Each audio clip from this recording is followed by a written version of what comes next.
तो स्टूडेंट्स, आज के इस वीडियो में हम भारतीय अर्थव्यवस्था से रिलेटेड एक महत्वपूर्ण टॉपिक पर बात करने वाले हैं, जो कि जनसंख्या की विशेषताओं के नाम से जाना जाता है। जनसंख्या की विशेषताओं पर हमने पहले वीडियो में अध्ययन किया था कि किस प्रकार से भारतीय जनसंख्या बड़ी विस्फोटक दर से बढ़ रही है और बहुत विशाल जनसंख्या है। भारत की जनसंख्या में जन्म दर भी अधिक है, मृत्यु दर भी अधिक है और घनत्व जनसंख्या का बहुत अधिक है। बहुत सारी विशेषताएं हमने देखी थी। उसी क्रम में आज के इस वीडियो में हम जनसंख्या की कुछ और विशेषताओं के बारे में अध्ययन करेंगे। वही हम देख रहे हैं, देखिए यहां लिखा हुआ है जनसंख्या की विशेषताएं। ये इसी विषय पर हमारा दूसरा वीडियो है, क्योंकि पहले वीडियो पर हमने करीब 10 विशेषताओं को डिस्कस किया था जो भारतीय जनसंख्या की थी। आज इसलिए मैंने 11 से लिया इसको। अगली विशेषता देखिए, भारतीय जनसंख्या में पुरुषों की जनसंख्या अधिक है। अगर हम 1901 से लगातार 1901 के बाद 1911, 21, 31 जब 10-10 साल में पॉपुलेशन का कैलकुलेशन हुआ है, तब से हम देखें तो लगातार हमारे यहाँ जनसंख्या पुरुषों के पक्ष में रही है। अगर 2011 की बात करें तो 2011 में हमारी जनसंख्या में 51.54% पुरुषों की संख्या है और महिलाओं की संख्या 48.46 है। यानी हमारे यहाँ पुरुष प्रधान समाज है। सामान्य रूप से कन्या के जन्म को हमारे यहाँ बहुत अच्छा नहीं माना जाता है और जो मेल चाइल्ड होता है उसको ज्यादा प्राथमिकता दी जाती है। यही कारण है कि प्राचीन काल से ही हमारी जनसंख्या पुरुषों के पक्ष में रही है। आप विकसित राष्ट्रों में जाएंगे, Britain, America, Switzerland, Germany, France, Denmark, इन राष्ट्रों में या तो जो जनसंख्या है वो महिलाओं के पक्ष में या लगभग बराबर है। बहुत ज्यादा डिफरेंस पुरुष और महिलाओं में नहीं है, क्योंकि वहां की जनसंख्या में इस प्रकार का कोई अनुग्रह नहीं है कि पुरुष होगा तो हमको मोक्ष की प्राप्ति होगी, पुरुष संतान होगा तो हमारे फ्यूचर में हमारी रक्षा करेगा, हमारा वृद्धावस्था की लाठी बनेगा। इस प्रकार की कोई बात वहां नहीं है। और चूंकि भारत में शुरू से ही जो समाज है वो अंधविश्वासों पर आधारित रहा है और पुरुष प्रधान समाज रहा है प्राचीन काल से ही, इस कारण हमारी जो जनसंख्या है वो लगातार पुरुषों के पक्ष में रही है। आप 1901 से 1911 में देखें तो पुरुषों की संख्या और ज्यादा थी, प्रतिशत कम था। महिलाओं और पुरुषों में प्रतिशत का अंतर अधिक था। बाद में सरकार के द्वारा जो भ्रूण के लिंग परीक्षण पर रोक लगाई गई, उसके बाद कुछ स्थिति सुधरी है। इसको हम लिंगानुपात में इस बात को अच्छे से समझेंगे। तो कुल मिला के यह स्थिति है कि भारत में जनसंख्या में पुरुषों की प्रधानता है, यानी लगातार हमारे यहाँ प्रतिशत जनसंख्या में पुरुष अधिक रहे हैं, महिलाओं की संख्या कम रही है। इसको हम लिंगानुपात के नाम से समझ सकते हैं। सबसे पहले आपको ये जानना होगा कि लिंगानुपात कहा किसे जाता है। लिंगानुपात 1000 पुरुषों के पीछे जितनी महिलाओं की संख्या होती है उसे लिंगानुपात की संख्या दी जाती है। अगर मान लीजिए 1000 पुरुष है, उनके अनुपात में महिलाओं की संख्या 998 है तो लिंगानुपात होगा 998।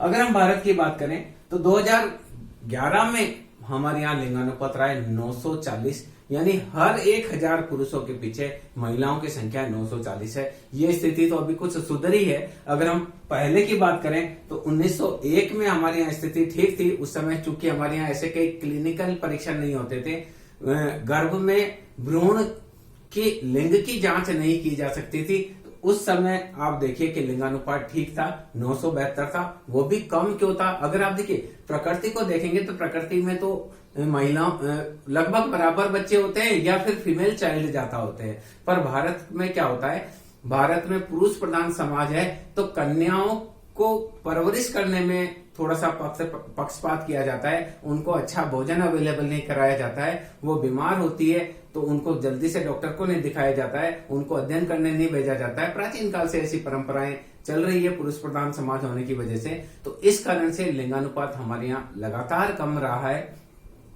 फिर भी 1901 में हम कह सकते हैं कि प्रति 1000 पुरुषों के पीछे महिलाओं की संख्या 972 थी। अब 1991 का डाटा देखिए, बहुत ही स्थिति गड़बड़ हो गई। 1991 में ये 927 तक गिर गई। इसका कारण है कि हमारे यहाँ एक सोनोग्राफी मशीनें चली जिसमें 3 महीने 4 महीने के भ्रूण क्या लिंग परीक्षण कर लिया जाता था और पता लगा लिया जाता था कि होने वाली संतान लड़का है या लड़की है, और अगर लड़की होती थी उसको कोख में ही मार दिया जाता था। दूसरी स्थिति, लड़कियां जब पैदा हो भी जाती है तो बहुत सारी लड़कियां अपना पहला बर्थडे भी नहीं मना पाती, क्योंकि परिजन जो कन्या भ्रूण है या फीमेल चाइल्ड है उसकी परवरिश बहुत उतने अच्छे ढंग से नहीं करते हैं जितने कि जो मेल चाइल्ड है उसकी परवरिश की जाती है। यही कारण है कि हमारे यहाँ जो लिंगानुपात है वो हमेशा पुरुषों के पक्ष में रहा है। महिलाओं की संख्या हमेशा 1000 पुरुषों के पीछे महिलाओं की संख्या कम रही है। तो देखिए, लिंगानुपात की हम और बात करते हैं तो सरकार ने फिर क्या किया, 1991 में जब लिंगानुपात लोएस्ट स्तर पर आ गया और 1000 पुरुषों के पीछे 927 स्त्रियां ही रह गई, तो सरकार ने फिर कई प्रकार से लिंग परीक्षण पर रोक लगाने का प्रयास किया। अब उसका कुछ पॉजिटिव रिजल्ट आया कि 2001 में हमारा लिंगानुपात 933 तक बढ़ा। उसके बाद लगातार जब इस प्रकार से प्रयास किए जा रहे हैं तो लिंगानुपात हमारा 940 हुआ है, जो कुछ स्थिति सुधारने की बात है। आज हम कहते हैं कई मेल्स की शादियां नहीं होती हैं। शादी नहीं होने का कारण है कि 1000 पुरुषों के पीछे महिलाओं की संख्या 940 ही है, तो 60 व्यक्ति तो ऐसे होने ही हैं जिनकी शादी होना नहीं है, क्योंकि महिला और पुरुष के अनुपात में अंतर है। दूसरी एक और चीज, अगर हम लिंगानुपात की बात करें तो हम ये देखेंगे कि जो गरीब तबका है उनमें लिंगानुपात अपेक्षाकृत जो शिक्षित तबका है उसकी तुलना में ज्यादा अच्छा है। आप आदिवासी में देखेंगे, आदिवासियों में लगभग लिंगानुपात 1000 पुरुषों के पीछे 990 तक स्त्रियां मिल जाएगी। पर अगर हम जो जितनी पढ़ी लिखी कम्युनिटी है, हम जैन कम्युनिटी की बात करें, बौद्ध कम्युनिटी की बात करें, सिख कम्युनिटी की बात करें, हिंदू में भी जो अपर है उनकी बात करें, तो वहां लिंगानुपात की स्थिति बहुत ही अधिक चिंताजनक है, क्योंकि ये ऐसी जातियां थी जो शुरू से पैसे वाली थी, शिक्षित थी, तो उन्होंने जो भ्रूण का लिंग परीक्षण वाली जो पद्धति थी उसका मुझे ये लगता है कि कहीं थोड़ा सा मिसयूज किया है। मैं किसी जाति विशेष को क्लेम नहीं कर रहा, पर अगर हम इसको लिंगानुपात को अगर हम शिक्षा के स्तर से देखें, जाति के स्तर से देखें, तो हमें ये चीजें आसानी से पता कर सकते हैं कि लिंगानुपात की क्या स्थिति है। अगर हम राज्य की बात करें तो केरल देश का एकमात्र ऐसा राज्य है जहां लिंगानुपात स्त्रियों के पक्ष में है। वहां 1000 पुरुषों के पीछे 1084 स्त्रियां हैं। कारण केरल में साक्षरता की दर बहुत अच्छी है और वहां लड़के लड़की में भेद नहीं किया जाता है। सामान्य जो वहां की जो जनजाति है, वहां जो लोग रहते हैं, उनमें ये साइकोलॉजी कम है, इसी वजह से वहां लिंगानुपात महिला। और दूसरी एक और चीज है, उस एरिया में जो समाज है वो मात्र प्रधान समाज है, उसका देखिए सुगत परिणाम है। राजस्थान की हम बात करें तो राजस्थान की स्थिति लिंगानुपात में भारत के औसत से भी बहुत ज्यादा कमजोर है। राजस्थान में जहां भारत में प्रति 1000 पुरुषों के पीछे 940 स्त्रियां हैं, वहीं राजस्थान में इनकी संख्या 926 है 2011 के डाटा के अनुसार। इसी प्रकार से यूपी में और ज्यादा कंडीशन खराब है।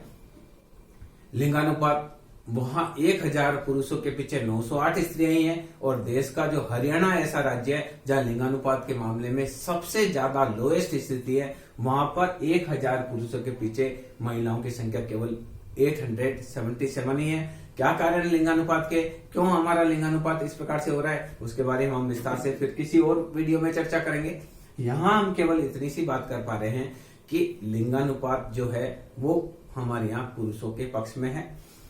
इसके अलावा देखिए, औसत आयु जो है वो औसत आयु स्टार्टिंग में अगर हम देखें तो भारत में औसत आयु बहुत कम थी। प्राचीन काल में हमारे यहाँ जनसंख्या वृद्धि की कोई समस्या नहीं थी, क्योंकि जितने व्यक्ति जन्म लेते थे लगभग उतने ही मर जाते थे। हमने 1901 का डाटा कल देखा तो देखा कि 46 जन्म दर, 48 जन्म दर थी, तो मृत्यु दर भी 42.3 के आसपास थी, या लगभग जन्म दर और मृत्यु दर बराबर रहा करती थी। इस वजह से जनसंख्या की वृद्धि की कोई बहुत ज्यादा स्पीड नहीं थी, बहुत कम स्पीड से जनसंख्या बढ़ती थी। अब क्या हुआ, स्वतंत्रता के बाद सरकार ने पोषण सुविधाओं पर पर्याप्त ध्यान दिया, स्वास्थ्य सुविधाओं पर ध्यान दिया, गांव-गांव में डिस्पेंसरी खोली गई, हॉस्पिटल्स खोले गए, बड़े बड़े हॉस्पिटल्स खोले गए, कई जो शोध कार्य हुए उससे कई बीमारियों पर हमने काबू पाया। आप देखिए, चेचक पर हमने काबू पाया, प्लेग जो हमारी बीमारी थी उसको हम रोकने में सफल रहे। पोलियो की वजह से लोग मरते थे, हैजे की वजह से मरते थे, पेचिस की वजह से मरते थे, टीबी से बहुत लोग मर जाते थे। उन बहुत सारी बीमारियों को हमने कंट्रोलेबल किया है, कई प्रकार के हमने टीके विकसित किए हैं। उसका ये फायदा हुआ कि हमारी मृत्यु दर बहुत जल्दी से नीचे गिरने लगी, जिसका हमने पहले वीडियो में डिस्कस किया था कि किस प्रकार से हमारी मृत्यु दर में गिरावट हो रही है। यहाँ हम ये बात करेंगे उससे हमारी औसत आयु बढ़ रही है। जितने व्यक्ति पहले मरते थे उनके मरने की दर कम हुई, औसत आयु हमारी धीरे धीरे बढ़ने लगी। 1951 की हम बात देखें तो हमारे यहाँ औसत आयु केवल 32 वर्ष थी। यानी कुछ बच्चे ऐसे होते थे जो अपना पहले बर्थडे भी नहीं मना पाते थे, कुछ व्यक्ति 60 साल तक जीते थे, कोई शतायु भी कर जाते थे, पर औसत रूप से व्यक्ति 32 साल जीता था। अब चिकित्सा और स्वास्थ्य सुविधाओं का विकास हुआ तो 1971 में ये जो 32 वर्ष आयु वो बढ़कर 52 वर्ष हुई। वर्तमान में औसत आयु हमारी वो है 65 ईयर्स है। यानी अभी एक जो बच्चा जन्म लेता है उसके जीवित रहने की जीवन प्रत्याशा 65 ईयर्स है। पर अभी भी हम कहें कि औसत आयु के मामले में अभी भी हम विकसित राष्ट्रों से पिछड़े हुए हैं। अगर अमेरिका की औसत आयु की बात करें तो अमेरिका में 75 वर्ष औसत आयु है, ब्रिटेन में औसत आयु 75 वर्ष है, जापान में और भी ज्यादा औसत आयु है, वहां पर वृद्धों की संख्या बहुत अधिक है। न्यूजीलैंड में भी औसत आयु 72 है। विश्व के कई राष्ट्र ऐसे हैं जो औसत आयु के मामले में भारत से बहुत अधिक आगे हैं, तो इनमें और अधिक सुधार करने की आवश्यकता है। दूसरी चीज, अगर औसत आयु की हम तुलना करें तो महिलाओं में औसत आयु ज्यादा है, पुरुषों में औसत आयु कम है। पुरुषों की औसत आयु लगभग हमारी 3.9 के आसपास ही है, जबकि महिलाओं में जो औसत आयु है वो 66 है। महिलाओं में औसत आयु हमारे भारत में ज्यादा है। इसका कारण है कि अगर हम तनाव की बात करें तो बहुत सारे तनाव महिलाएं इतना घर में काम करती है कि वो तनाव से दूर रहती है। हम पुरुष हमारे यहाँ क्या करते हैं, बहुत कम काम करते हैं, तो खाली बैठे फालतू की बातें सोचते हैं। कई प्रकार के तनाव उनको रहते हैं, व्यवसाय से संबंधित तनाव हो सकता है, नौकरी से संबंधित तनाव हो सकता है, बहुत सारी चीजें इसके पीछे हैं। स्त्रियां लगातार काम करती है तो शारीरिक रूप से वह ज्यादा स्वस्थ होती है। उन पे हम बहुत ज्यादा इसमें गहराई में नहीं जाएंगे क्योंकि हमको बहस का विषय नहीं बनाना है इसको। अगला देखिए, हमारी जनसंख्या में ग्रामीण जनसंख्या की प्रधानता है। हम भारत के लिए कहा जाता है कि भारत गांवों में बसता है, यानी यहाँ की जो जनसंख्या है उनमें एक बड़ा भाग ग्रामीण जनसंख्या का है। अगर हम स्वतंत्रता से पूर्व की बात करें तो हमारे यहाँ किसी समय 96% तक पॉपुलेशन गांवों में बसती थी। स्वतंत्रता के समय की हम बात करें तो अगर उस समय हम देखें तो ग्रामीण जनसंख्या की बात देखें तो 1911 में 90% जनसंख्या हमारी गांवों में रहती थी। अब धीरे धीरे जैसे जैसे विकास हुआ, कुछ लोग पढ़ने की वजह से शहरों में आने लगे, कुछ रोजगार और काम धंधे की तलाश में शहरों में आने लगे, कुछ फैक्ट्रियों में काम करने के लिए शहरों में आने लगे। धीरे धीरे हमारी जनसंख्या ग्रामीण से शहरों की ओर जा रही है। 1911 में 90% लोग ग्रामीण थे। आप 1951 में देखेंगे तो 82.7% जनसंख्या हमारी गांवों में रह रही थी और 17.3% जनसंख्या हमारी शहरों में निवासित थी। और अगर हम 2011 का डाटा देखें तो ये देखिए, आज भी हमारी लगभग 68.84% पॉपुलेशन ग्रामों में रह रही है और 31.16% पॉपुलेशन शहरों में रह रही है। बढ़ता हुआ शहरीकरण है, यानी पॉपुलेशन का पलायन, माइग्रेशन गांवों से शहरों की ओर बड़ी तेजी से हो रहा है। इसका मुख्य कारण है गांवों में सुविधाओं का अभाव है, गांवों में रोजगार का अभाव है, गांवों में आरामदायक जिंदगी नहीं है, वहां बिजली नहीं है, वहां पर यातायात के साधन नहीं है, वहां पर मनोरंजन के साधन नहीं है। बहुत सारी चीजें हैं, उसको हम डिस्कस किसी और वीडियो में करेंगे। कहने का तात्पर्य यह है कि भारत की जनसंख्या धीरे धीरे ग्रामीण जनसंख्या से शहरों की ओर प्रस्थान कर रही है। किसी समय हमारी 96% पॉपुलेशन गांवों में रहती थी, जो 1911 में 90% रह गई, 1971 में 82% रह गई और वर्तमान में लगभग 69% जनसंख्या गांवों में रह रही है। बाकी सारी जनसंख्या शहरों की ओर प्रस्थान धीरे धीरे कर रही है। अगर हम विश्व की बात करें तो आप अमेरिका में जाएंगे तो वहां की 70% जनसंख्या शहरों में रहती है, 30% जनसंख्या गांव में रहती है। ब्रिटेन की बात करें तो ब्रिटेन में 68% जनसंख्या शहरी जनसंख्या है, 32% जनसंख्या ही ग्रामीण जनसंख्या है। यानी कहने का तात्पर्य यह है कि जनसंख्या का एक नेचर होता है कि जैसे जैसे समय निकलता है जनसंख्या का माइग्रेशन गांवों से शहरों की ओर होता है, और शहरों की ओर माइग्रेशन होने का मुख्य कारण यह है कि धीरे धीरे जो पॉपुलेशन है वो शहरों की ओर इसलिए बढ़ती है कि शहरों में तमाम जीवन यापन की सुख सुविधाएं उनको मिलती है, वहां पर मनोरंजन के साधन मिलते हैं, बड़े बड़े एजुकेशनल इंस्टीट्यूट मिलते हैं, अच्छे खेल के मैदान मिलते हैं, कुछ लोग बीमार होते हैं तो वो शहर में इलाज के लिए बस जाते हैं, कुछ शिक्षा की वजह से शहर में आकर बस जाते हैं, कुछ काम धंधे की तलाश में शहर में आकर बस जाते हैं। आप मुंबई में जाएंगे, दिल्ली में जाएंगे, बड़े बड़े बेंगलोर जाएंगे, हैदराबाद जाएंगे, बड़े बड़े शहरों में जाएंगे तो वहां देखेंगे कि ग्रामीण जनसंख्या बहुत सारी आ गई है और उनके पास इतना पैसा नहीं है कि वो अपने लिए आवास जुटा पाए, तो वहां झुग्गियां विकसित हो गई है। आप धारवी, आप बहुत बड़ी झुग्गी, एशिया की सबसे बड़ी झुग्गी बस्ती मुंबई में है धारवी के नाम से। कहने का तात्पर्य है कि धीरे धीरे जनसंख्या गांवों से शहरों की ओर प्रस्थान कर रही है।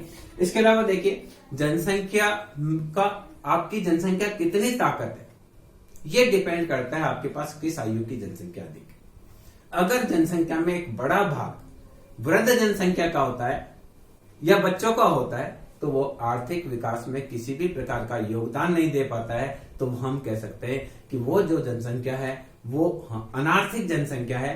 इसी वजह से जनसंख्या का जब कैलकुलेशन करते हैं, डाटा का कैलकुलेशन करते हैं, तो आयु वर्ग के हिसाब से भी जनसंख्या का आकलन किया जाता है। भारत की जनसंख्या का आयु वर्ग के हिसाब से आकलन किया जाए तो देखिए हमारी 38% जनसंख्या बच्चों की है। जो 0 से 14 साल के बच्चे हैं उनकी जनसंख्या हमारे यहाँ 38% है, और जो रोजगार कर सकते हैं, जिसको युवा जनसंख्या कह सकते हैं, जो देश के आर्थिक विकास में योगदान दे सकते हैं, उन जनसंख्या को देखें तो 2011 का डाटा हम देखें तो लगभग 15 से 59 साल की जो आयु वाली जनसंख्या है उसको हम युवा जनसंख्या या आर्थिक गतिविधि में भाग लेने वाली जनसंख्या की संज्ञा देते हैं। तो हमारे यहाँ लगभग 56% जनसंख्या ऐसी है जो युवा जनसंख्या कह सकते हैं, और 6% जनसंख्या हमारी 60 साल से अधिक आयु वाली है। तो इस आधार पर कह सकते हैं कि हमारी जो जनसंख्या है उसका एक बड़ा भाग ऐसी जनसंख्या का है जो उत्पादक जनसंख्या कह सकते हैं, यानी वो इतना प्रोडक्शन कर सकते हैं जितना वो कंजप्शन करते हैं उससे अधिक प्रोडक्शन कर सकते हैं। ये सारी की सारी कार्यशील जनसंख्या मानी जाती है। इस दृष्टि से हम कह सकते हैं कि भारत एक युवाओं का देश है, और इन सभी युवाओं को अगर कार्य दिया जाए तो देश को आर्थिक विकास करने में, आर्थिक विकास की सीढ़ियां चढ़ने में बहुत अधिक समय लगने वाला नहीं है। पर हमारी विडंबना देखिए, हमारे पास लगभग 60% जनसंख्या कार्यशील जनसंख्या है, पर वर्तमान में हम देखें तो केवल 44% जनसंख्या ही इनमें से कार्य कर रही है। बाकी अगर हम देखें तो आज भी 56% जनसंख्या हमारी आश्रित जनसंख्या है। कल हमने इसके बारे में डिस्कशन किया था। तो ये देखिए हमारी जो जनसंख्या है, देखिए जनसंख्या की एक अन्य विशेषता के रूप में देखते हैं कि भारत की जनसंख्या में विभिन्न धर्म और संप्रदाय का देश है। भारत की जनसंख्या में देखिए, भारत की जनसंख्या अपने आप में विविधता में एकता है। हमारे यहाँ हर 1 किलोमीटर पर बोली बदल जाती है, पानी बदल जाता है, लोगों का रीति रिवाज बदल जाता है, रहन सहन का तरीका बदल जाता है, क्योंकि हमारे यहाँ कई प्रकार के धर्म के लोग रहते हैं, कई प्रकार की जातियां रहती है। आप डूंगरपुर बांसवाड़ा की साइड में जाएंगे तो वहाँ आदिवासी लोगों की परंपराएं अलग है, उनके रहन सहन का तरीका अलग है। आप यूपी में जाएंगे तो वहाँ बोली अलग है, रहन सहन का तरीका अलग है, खान पीन का तरीका अलग है। आप बंगाल में जाएंगे तो वहाँ लोगों की भाषा अलग है। तमिलनाडु में जाएंगे तो उनकी भाषा आपको बिल्कुल अलग लगेगी क्योंकि वो तेलुगु बोलते हैं। आंध्र प्रदेश में जाएंगे तो कुछ और भाषा बोलते हैं। हम इधर मारवाड़ में, इवन राजस्थान में ही हम देखें तो मारवाड़ में मारवाड़ी बोलेंगे, जयपुर के आसपास ढूढ़ाड़ी भाषा बोली जाती है, कोटा और इस साइड में अलग भाषा बोली जाती है, मेवाड़ में अलग भाषा बोली जाती है। कहने का तात्पर्य भारत की जनसंख्या में बहुत सारी विभिन्नता है, बहुत सारे अलग अलग धर्म के लोग रहते हैं। तो अगर हम धर्म के आधार पर जनसंख्या को देखें तो हमारी जनसंख्या का 83% जो पॉपुलेशन है हमारी वो हिंदू धर्म को बिलोंग करती है, 11% जनसंख्या मुस्लिम धर्म को बिलोंग करती है, 1.9% जनसंख्या है जो सिख धर्म से रिलेटेड है।